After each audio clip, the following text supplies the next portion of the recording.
Okay guys, maiba naman tayo ng vlog ngayon, no? About naman to sa pagmamanok natin. May dalawang klaseng bacterial infection na tatama sa ating mga manok, ano?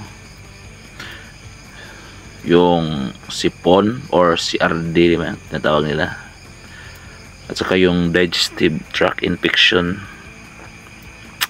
Ano ba yung pagkaiba ng sipon at saka digestive tract infection ng ating mga alagang manok, no?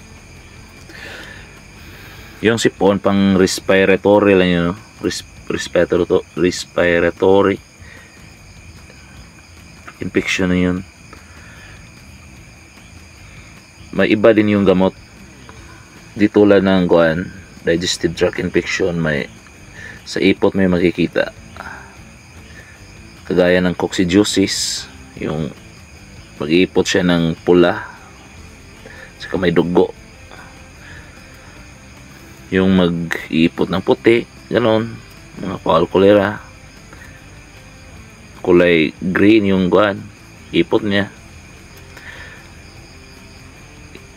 Yan, pasok yan sa mga digestive infection niya. Nag-iipot ng basa, yung parang may tubig, ganon. Yan ang topic natin ngayon guys, para sa ating mga baguhan, ano? At saka yung hindi pa nakakaalam na matagal na sa pagmanok, marami ako nakikita ginawa nilang pang-maintenance yung mga pang sipon, tapos iba pala yung bakit namamatay pa din yung manok nila, naka-antibiotic daw araw-araw. Isabi ko sa kanila,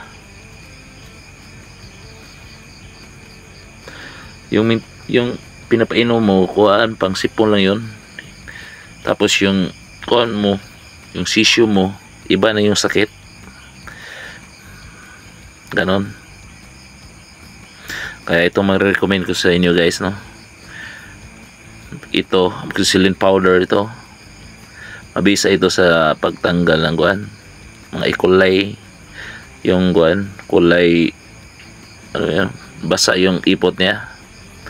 At saka ito pang foul cholera, ito coccidiosis, ito Baxidil. Mura lang ito, tapos anong tawag dito, mabisa niya. At ito mahal-mahal din to, Sulfur QR, pero mabisa din to. Pwede ito sa lagnat, may paracetamol kasi siya. Basta yung mga sulfa based na antibiotic pang digestive tract infection, yan. Yung kulay puti, kulay verde, kulay orange, at saka yung nag-iipot ng